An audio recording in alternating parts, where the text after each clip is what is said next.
General Blum was a retired U.S. Army Lieutenant General. He served as the 25th Chief of National Guard Bureau from 2003 to 2008. His last assignment before retiring was Deputy Commander of the United States Northcom, where he concurrently served as Vice Commander, the U.S. United States Element North American Aerospace Defense Command. Boy, that's a mouthful. Retired from the National Guard on May 21, 2010. Thanks for being with us today, sir. Happy to do it.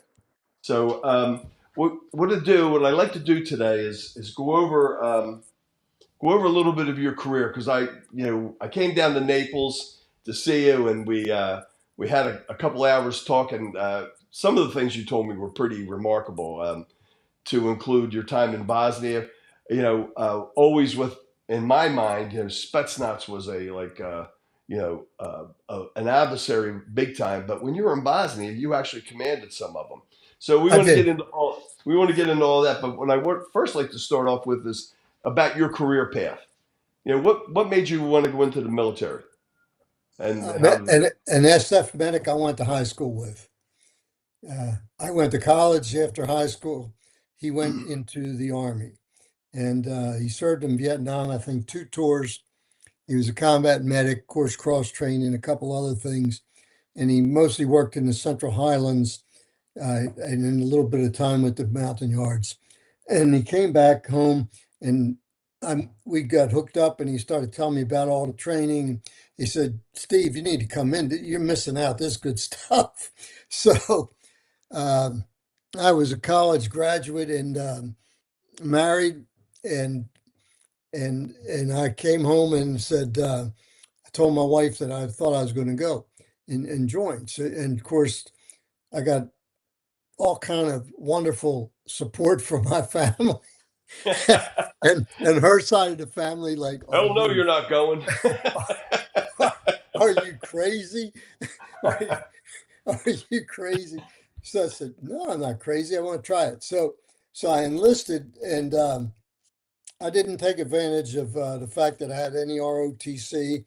We had 2 years of ROTC at Maryland, and then and I just joined as a private.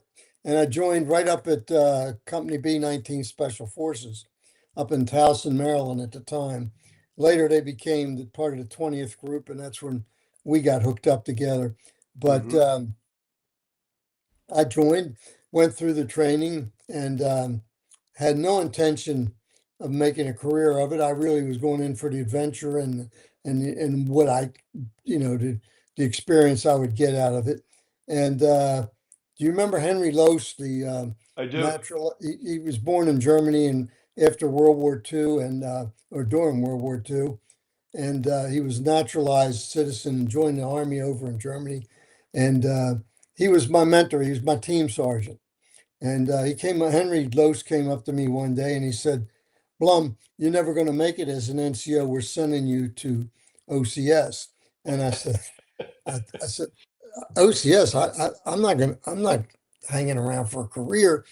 And he said, "No, I'm telling you, we need some good officers. We want you to go." So I went, and I Good found choice. one thing led to another. And so I come in as a private on the 8th of November, 1968, with a buddy of yours, Rich Christopher, who's now a retired sergeant major. And he and I served together the whole time I was in SF. And so my first, from 68 to 85, I was in Special Forces assignments and jump status and continuously. And then in 1985, the Army created something called the Light Division, and they cadred it out with a lot of Rangers and Special Forces experienced guys. So I was made a battalion commander of the 29th Infantry Division, reactivated National Guard Division that landed at Omaha Beach on D-Day with the First Infantry Division and the Rangers, and of course was part of that great historic invasion. So I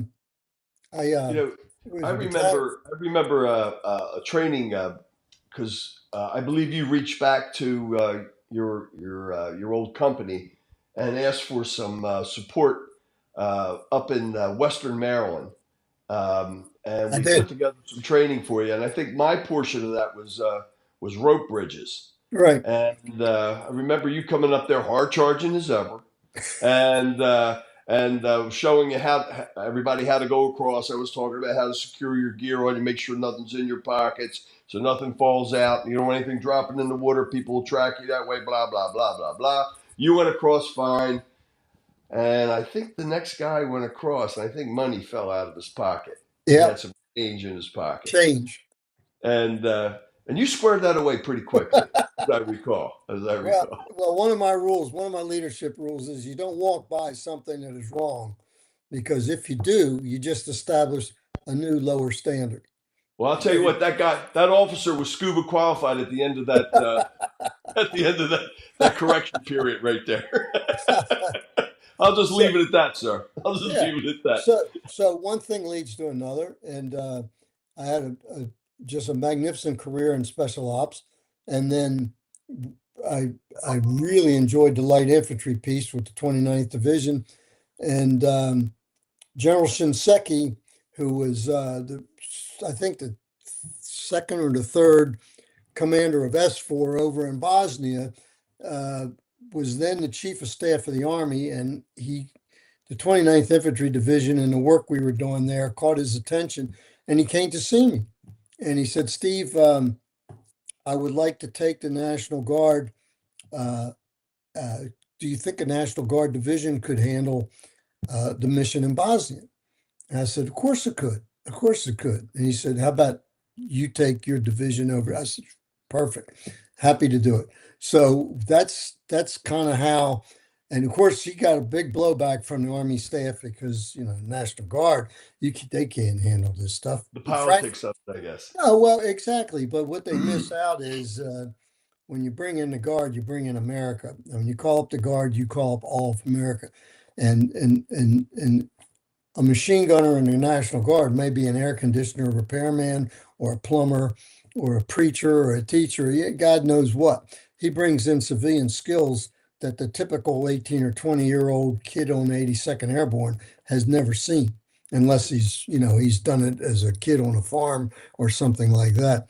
But so in that stability operations, the Guard civilian skills probably are more valuable or equally as valuable, and absolutely complement and Yeah. complete. Um, they give you a much, much stronger package. More So sophisticated package. I've exactly, been on both sides of that coin with the active and yeah, the guard yeah, side, and and and uh, and and, and and have they're seen not that.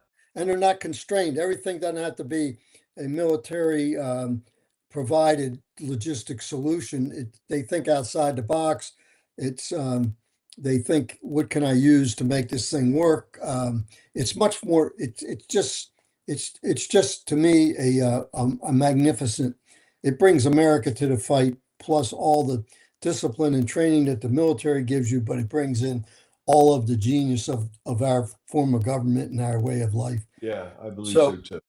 so they were, I thought anyhow, we went over there, we did a superb job.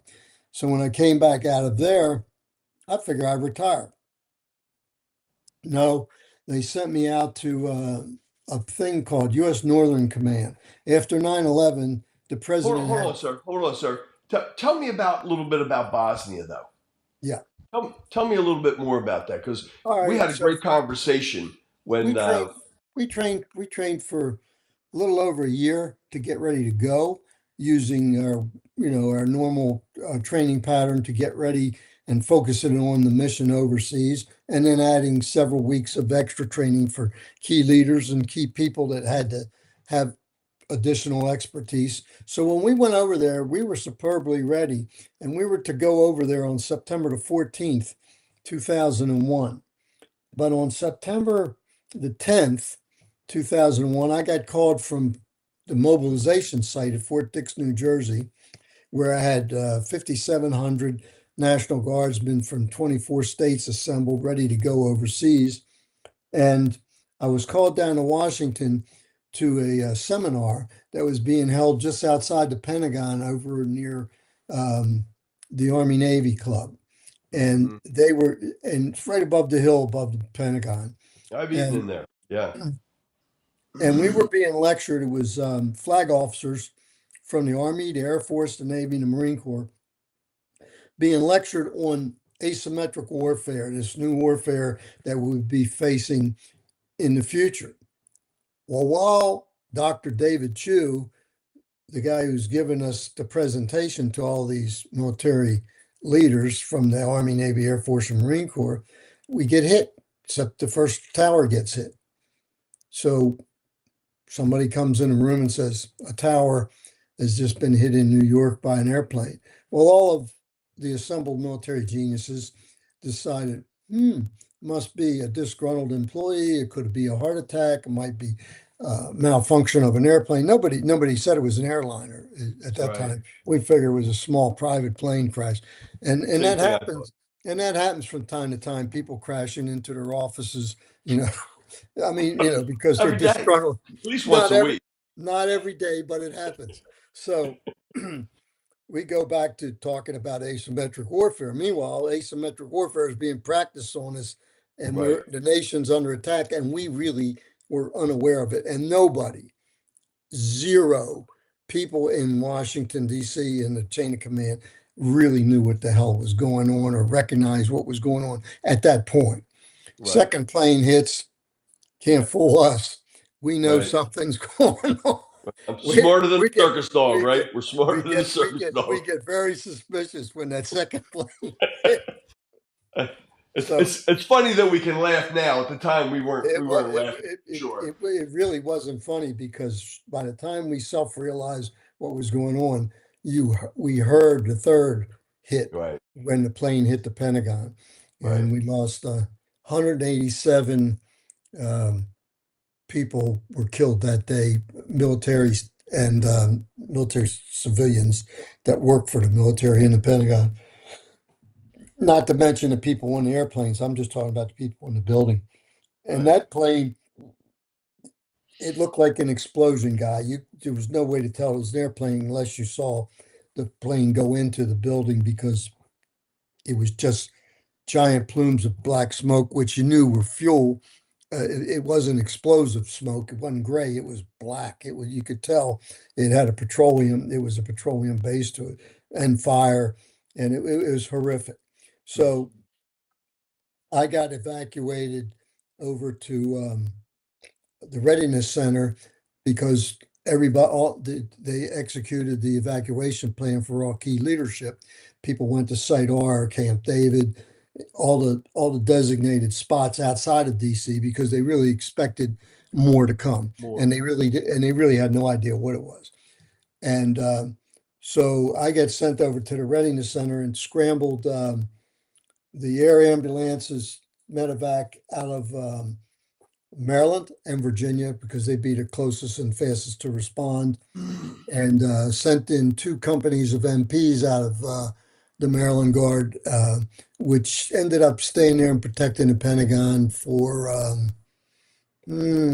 several weeks, if not months, until they Wow. got things in order.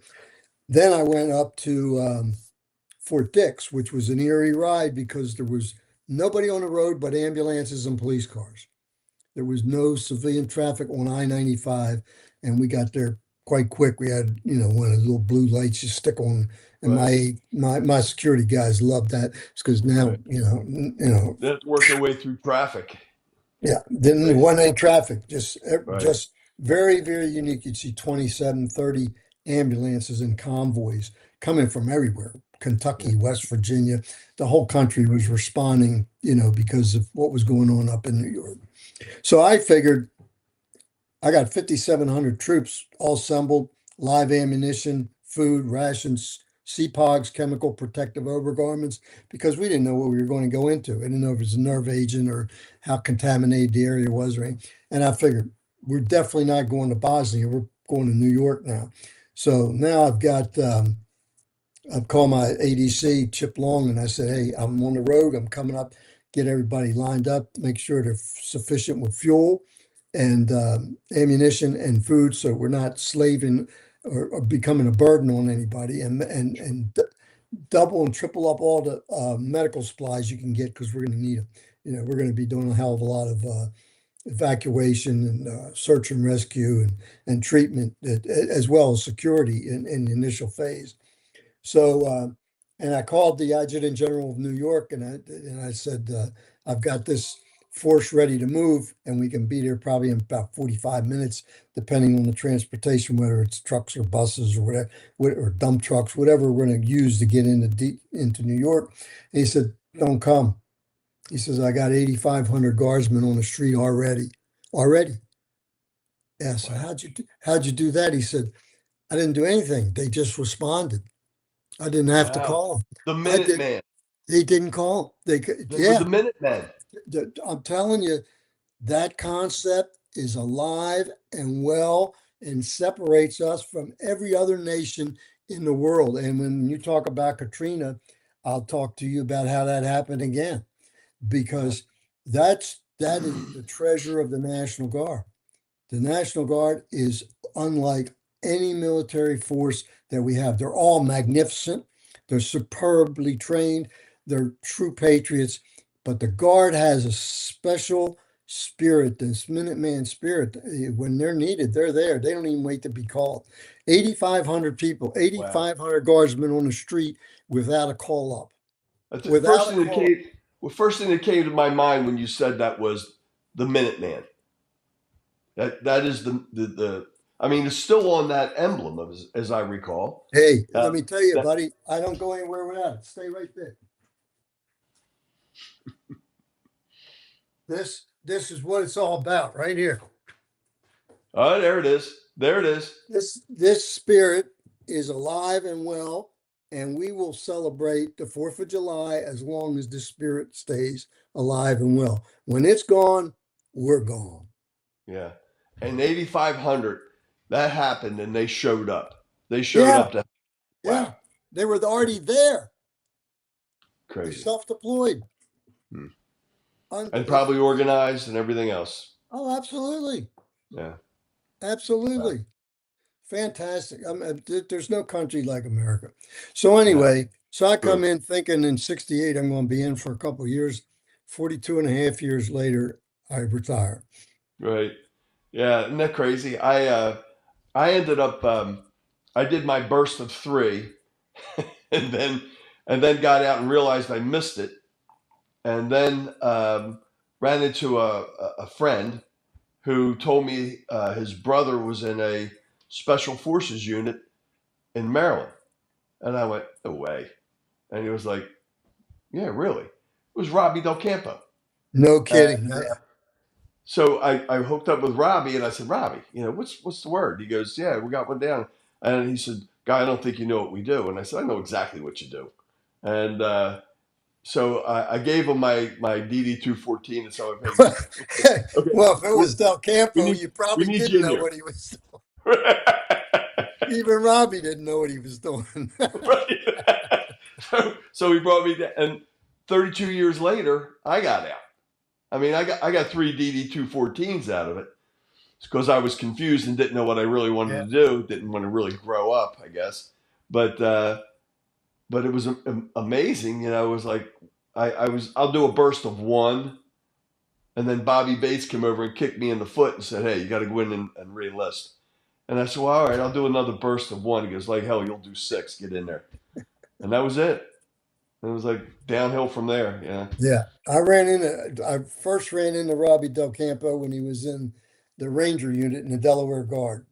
Hmm. That's where we met. Yep. And He's then a then he character. formed then he formed his own team, his own SF team in Delaware, and basically said, "I'll bring a whole team down." So Yep. that's what happened. And Yep. they were mostly guys that came out of the Ranger Company, the LERP Company, and in Delaware. And when that started to thin out, guys from Vietnam, Joe Burke, uh, 10th Special Forces Group, Jimmy Joyce, Tom Morris was from the sixth. I think he was in the sixth, and I think he was in the third. Um, uh, Brad Needles was a bat guy, Ranger bat guy, Hmm. who got SF qualified. Joe Cole, who went on to do big and great things with on active duty. He was a Right. medic. Ended up going into the secret stuff. And Arnold O'Sullivan was a local kid that came on board. He ended up retiring a master sergeant. There was quite a few. I really I was kind of impressed with the talent. The Vietnam guys uh, were a talent, and the active duty SF guys. I learned a lot from them. Learned a lot from them. Yeah, They were extraordinary. They yeah, still are. They yeah. still are. A lot of them are still contributing in the private sector to the cause. Did I mention Joe Burke? Yeah, Okay, I just yeah, want to make sure because yeah. if I didn't mention him, I ran into Joe Cole. He was he was working basically um, counter cartel work and counter narcotics work when I was in Northcom as a chief of staff. And I got briefed on what was going on in there, and who comes in to brief me with this guy named Joe Cole. And we looked at each other and went, "Uh-oh." so we cross I said, again. "What are you up to, Joe?" Yeah, I talked to him. I think the last time, well, not the last time, but I talked to him like I think it was like in '05 or '06, and I just got back from Iraq. I was over there with Blackwater, and Joe told me that he was over there with his unit, and he said I was in Baghdad at the time. I said, man, I wish I would have known. We could have hooked up. He said, well, I'm not supposed to be doing it. I said, yeah, I get it, I get it. But I said, look forward to seeing you again. Joe Burke had an 80th birthday um, not too long ago, and Cole came in, and I couldn't because I had other family stuff that I had tied up. But I'm going to catch up with him sooner or later and get to see him. So so you were in Bosnia, um, but and you're also heavily involved in Katrina. Yeah, that Now, was later. That was later. In Bosnia, we went over to peacekeeping, and we it was remarkable. I couldn't believe it. I had a Polish brigade, a Nordic Polish brigade, mostly built around an armor brigade out of Turkey, and it was run by a guy named Hakan Dorelli. And I had a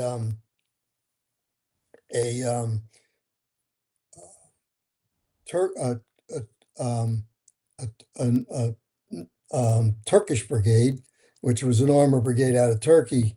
It was Hakan Dorelli, excuse me. Frank Kochanowski was the Polish brigade.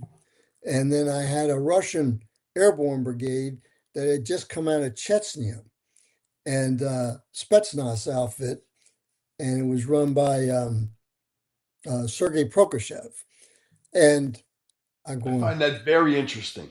this is Really, crazy. I mean, this was S410, which is October 2001 through the spring of 2002, and we were. We, I had a Russian airborne brigade under my command, which is an incredible arrangement. An incredible arrangement. I wonder how But many other commanders can say that they commanded a Russian Spetsnaz unit. well, the guys before me didn't because they got up and left and went to Kosovo without I was gonna say, I don't permission. think any. Yeah, I Yeah. mean, I don't think. I think you're kind of unique with that. It was pretty amazing, pretty amazing. And we did a couple of jumps with them that were were remarkable too. But they were they, they I'm not afraid if that's the best they have, we're in good shape. We We're in don't good have to, shape. we don't have to worry about those guys. And now it's not because they couldn't be, they're not great soldiers. That's not the point. They're Right, physically, they have courage and they're absolute, they'll run through a wall for you. But, right, but the fact is, our guys will go, why do we want to run through the wall when there's a door right right. here? And When they don't. when you use that breaching charge. They don't. They're going through the wall. That's it. Right, I was told to go through the wall. We're going through the wall. You But know, uh, but they're missing the secret sauce they're missing is there's no NCO corps. So hmm, all their colonels do basically what master sergeants and platoon sergeants do.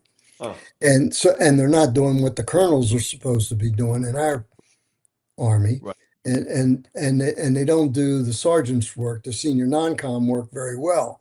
So it's it's chiefs and Indians and nothing in between. And what makes Yeah. us work so well are the NCO Corps. I mean, the NCO Corps is the magic catalyst that makes the American military what it is, and particularly in special ops.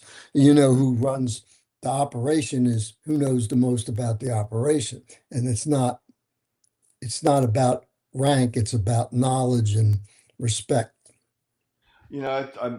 That's obviously a great formula that we have. I think another good barometer for measuring capabilities is Afghanistan. Is They were there for 8 years and left with their tail between their legs because they couldn't push the Taliban out, and we did it in 100 days, primarily with special operation guys and air power. And so I think that's a great barometer because we ran them into Pakistan. When they left Tora Bora, they went through that Khyber Pass and not to be seen again for a few more years, but eventually they found them. But I think that's a great barometer on how to measure the differences between it. But still, it's still unique. I mean, our immediate foe that we thought in special operations was Spetsnaz guys. Oh yeah, so that you and I trained for years to go against them. Right. And here you commanded them. I thought that was so interesting. Thought that was so interesting. So, do you have anything else you can share about Bosnia? Well, we 9/11 changed Bosnia. For a year and a half, I practiced and rehearsed and prepared for that mission. And then on 9/11, it changed everything because the uh, the Bosnians that were hanging, which were mostly the Muslims, were hanging on to us, our legs, protect us, and the Serbs were confounded. They were confused. They were really frustrated by. They could not understand why we didn't take their side and why we were protecting the Muslims. And then the Croats very cleverly played both sides. Right. And they're the only organization I've ever seen in a civil war that switches sides depending on who's winning. Um, and they did that twice in their civil war that they had over there. But but then 9/11 happens, we deploy on 9/14, and when I come in the country, everybody is different than they had been all the trips that I'd made on my leader's recon, because the Serbs now are coming around, oh, let us unlock our compounds and we'll fight shoulder to shoulder with you. And the Bosnians, who were basically hiding behind our skirts, to protect them, were scared to death that we were going to have retribution on them based on what happened in New York and DC. So it really took about 2 months to get all the tigers back up on their stools in the cage. Right. Everybody, I say, hey guys, let's get everybody back the way they were. We're not changing the rules now. Right. But our mission did change because we not only did we have that S4 mission to do, we had a counterterrorism mission to do. And I'm proud to say that we picked up the first four Al Qaeda that were caught outside of Afghanistan. We caught in Bosnia. We Huh. didn't make I a did not know that. no, not we didn't make a big deal about it. But they were evacuated through Turkey and ended up at Guantanamo. And probably interrogated and Oh, information. absolutely, Okay. absolutely. Wow, that's interesting stuff. I didn't know that. I'm sure that a lot of other people didn't know that either. Well, Um, the best things we did there, nobody knew about, right.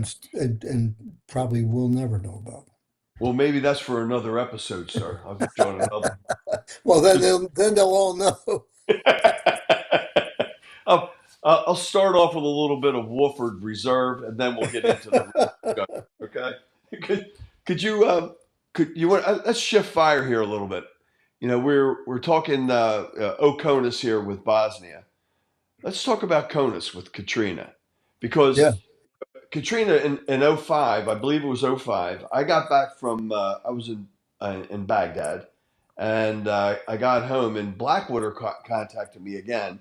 Actually, it was Marty Strong that contacted me and said, really. "Hey, we'd like for you to go uh, down to New Orleans and run that operation for us." And I was like, I can't do it. I'm committed elsewhere right now. And but I followed some of it on the news, and wow, what a crazy thing that turned into. Could Not you only more not only insight is on it that?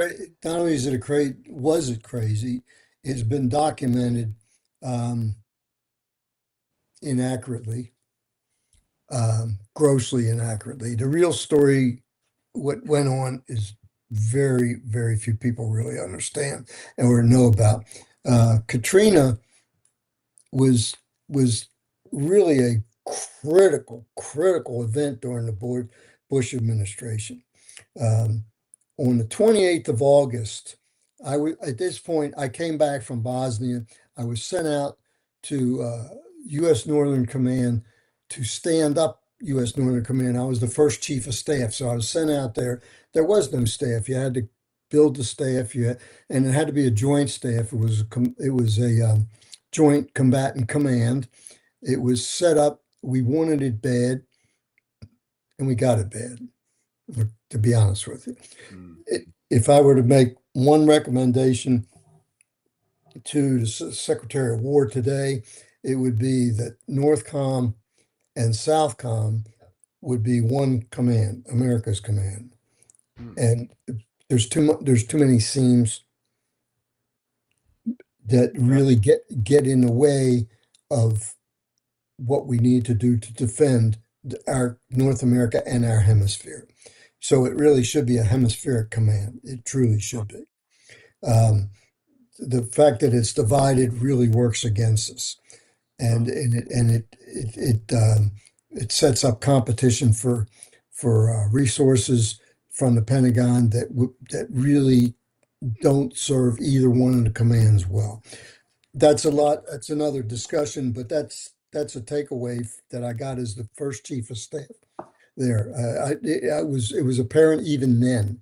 It was huh, even early on. It was apparent. I said, we're setting this up. We want this bad because the president wants a single button he can push. If America's attacked, this is the guys I'm coming to do the land, sea, air, cyber, space reaction to it, defense of our nation and North America in general. So in our AOR, we had Mexico, we had Canada, and we had in all of the territory of the United States.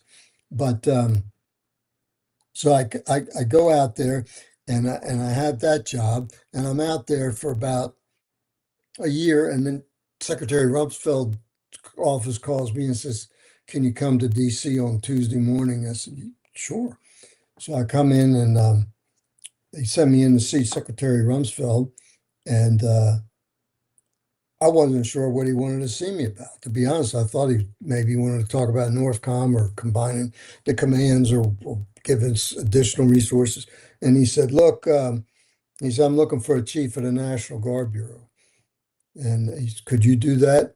I've had guys that come out there and seen your work, and they've seen what you've done in Bosnia with the multinational force and what you did with the Guard over there. And I said, "Well, yeah, I could be the chief of the Guard, but it wouldn't be the Guard that is existing today. I need to change it." He said, "What do you mean you need to change it?" I said, "Well, the Guard now, you're wasting it. You don't appreciate it. You don't use it, so you don't understand it. You don't need to because you don't use it. You don't equip it right. They get short shrift on training and funding." And I said, "And you got this tremendous asset sitting there, and you send forces that really are less qualified for the missions that you want them to do than the Guard is. But because they're active duty, you figure they got to be better, and they're really not." And he said, well, what the heck would you do? I said, I'd transform the Guard from a strategic reserve that you only call for World War III and turn it into an operational part of the joint force, because it's really got more firsthand knowledge of what's going on in every zip code of this nation than any of your active military forces. None of those guys live in where they're assigned. So the integration that we're seeing today of guards guys integrating into active duty units was started with your tenure at the Guard Bureau. Yeah, absolutely. Excellent. Absolutely. Absolutely. So I said we eliminated what was then called State Area Command, Starks, and we went to Joint Force Headquarters, took the Air Guard and Army Guard, put it together in a Joint Force Headquarters because it is a joint force. And they said, well, you need three. I said, well, how about the interagency? Nobody works interagency more than the National Guard. They do it every day. And I said, so, I mean, they understand how to build it bottoms up from every zip code unit to every county to every state to every region, and then at the national, it's a seamless thing. So and of course, so anyhow, I ended up being the chief of the National Guard Bureau. So on the 28th of August, I'm watching the weather and I'm seeing what's coming. Well, hurricane response is nothing new to anybody in the National Guard that lives from Right. the Atlantic coast to the Gulf Coast. They've all had pretty good experience, not good, but extensive They were very experience, experienced in it. doing Yeah. search and rescue and hurricane response and recovery in their own state. And then of course we had interstate compacts Yeah, that because partnership. the states started working with each other. So I see what's coming.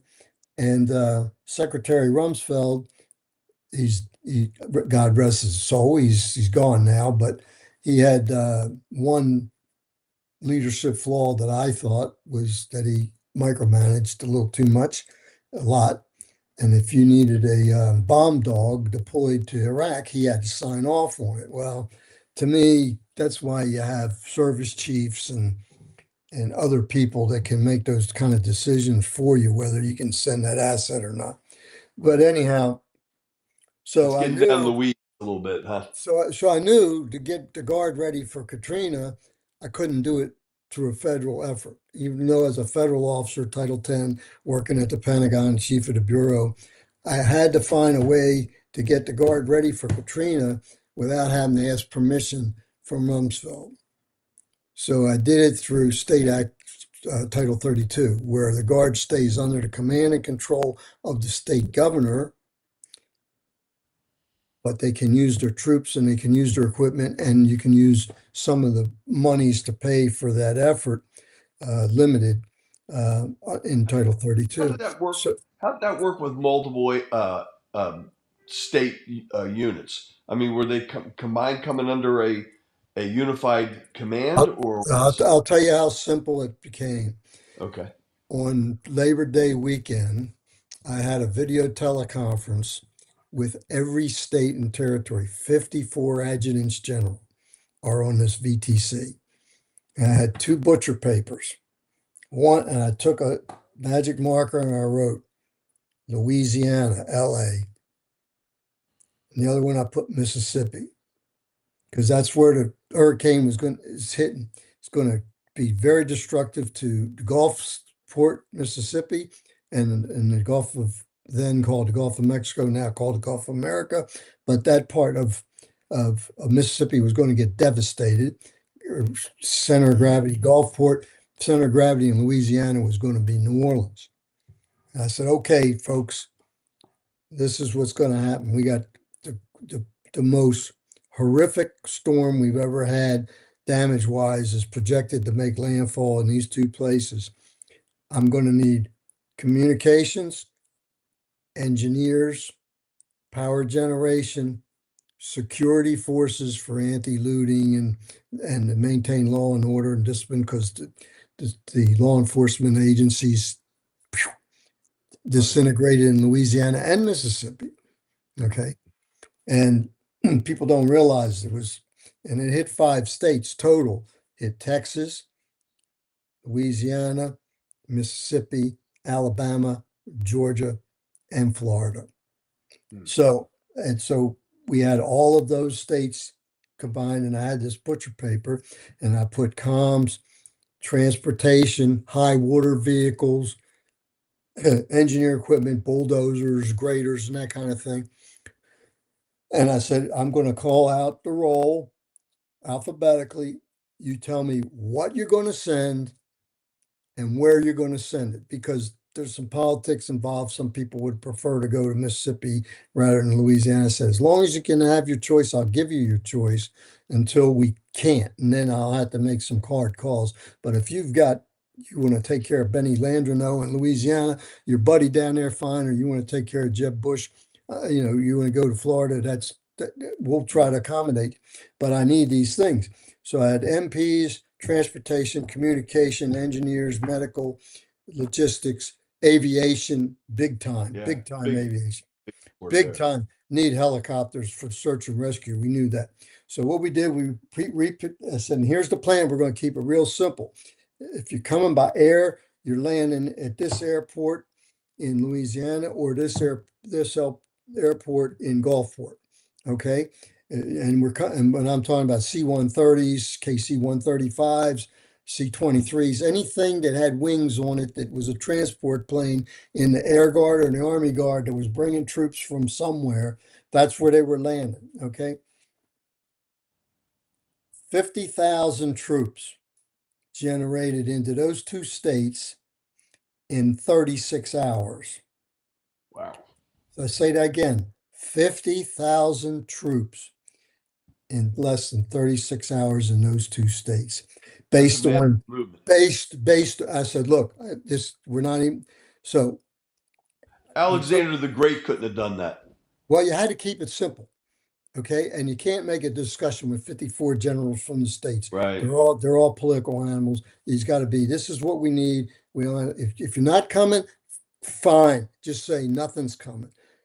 You know that every single state and territory of this nation sent somebody. Guam sent 4 lawyers, but they sent 4 lawyers to help with the contract law. Okay. Huh. Puerto Rico sent a brigade, but they said, we'll send them, but if it comes to Puerto Rico, are you going to come to help us? I said, absolutely. They said, fine, we'll send them. Not one, it was America's finest hour as far as I was concerned. Huh. Not one state refused. No one balked. Everyone did what they said they were going to do. Now listen to this. I flew down to Belle Chase in Louisiana. Belle Chase in Louisiana is an airport down there that had water on it, about 3 inches of water on it that finally subsided, luckily, so that the aprons and the runways were dry, okay? But they were full of debris. There's bulldozers and graders pushing tropical trees and debris and vegetation off of and mud off of these runways to create and taxiways. At one point at Belle Chase, I was on the ground and I watched this and I witnessed it.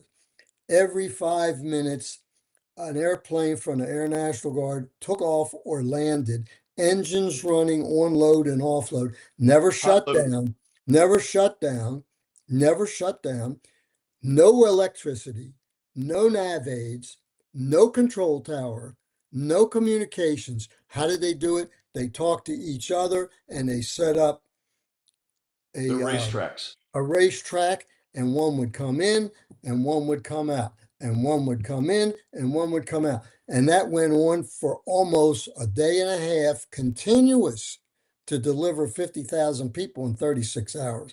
Okay. Wow. So it was the biggest, fastest military response to a natural disaster in the history of the world. And Katrina still today is the costliest in terms of dollars in damage of any natural disaster in our country. There's been Right. bigger natural disasters overseas, but in the United States, there's never been anything that big. It was Right. it's estimated $160 billion at 2005 dollars. That's not adjusted dollars. That's that money in that time. So we ended up and then we sent 170 helicopters, observation and cargo helicopters, Chinooks, Blackhawks, 58s, sent them down there to do search and rescue. What they were done, they were all at safe airfields outside of the hurricane zone. Once the hurricane cleared, they immediately went in search and rescue mode. Between the Coast Guard and the National Guard, we saved. I'm not talking about just move people. I'm talking about saved, credited as saves, 30,000 Americans. Do you know Third, Paul Burke? You know Paul Burke? yeah, Colonel Burke told me just the other day that he was sent down there with an Apache. And I went, an Apache? He said, yeah, they got IR and we could find bodies. they were used to spot them Yeah, for the infrared. They yeah, fly over the houses to see if anybody was in there alive or heat source. right, Then we could send a plane with a lift in it. right. It was a great operation. Um, But not to jump off that, but I'd like to hear your thoughts on Iran. okay, Uh, what are your thoughts today? What do you think led up to Operation Epic Fury?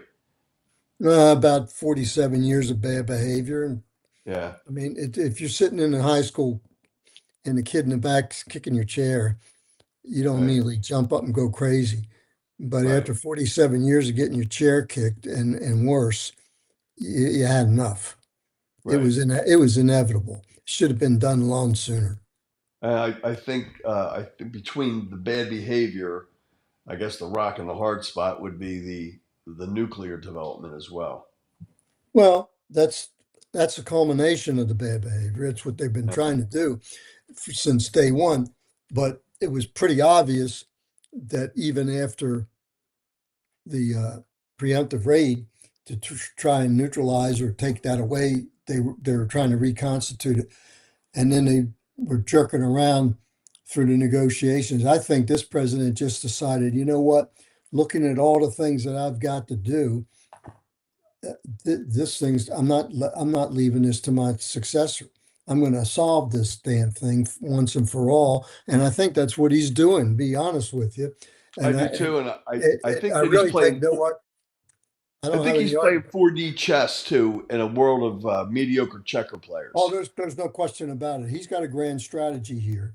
What and he's doing, what he's I think that's going to come to fruition next month when he meets with Z oh, in China. it's gonna give him huge leverage with Z. Are you Absolutely. kidding? Think about if Iran was the way it was and he meets with Z, or now when he meets with Z, he's basically got the fate of their oil, or at least some significant influence on whether they're going to get it and how much and where they're going to get it from and at Well, what cost we're and at selling what it, cost and what currency they're going to use to right? buy it. I mean, he is Which would take out BRICS, right? and don't discount Venezuela. What he did with Venezuela was in preparation with me. It's all about China. It's not about Iran. It's all about the world balance of the West and the United States. Who's going to be the dominant power in the next 50 years? That's what Trump's all about. He's setting the chessboard that we have an opportunity to be successful because the way it was set before, we were going to get checkmated. I think you're right. I appreciate you saying that. I think you're right. Um, sir, I appreciate you coming on the show. Happy to Um, do it. and Happy to. I'll give you a call shortly, and maybe we can get that round of golfing before you fly north. All right, we'll do something that at least looks like golf. Yeah, bad golf at the very best. All right, thanks, Thank guy. you so much. Thanks Good to again. see you. Take care. Good to see you too.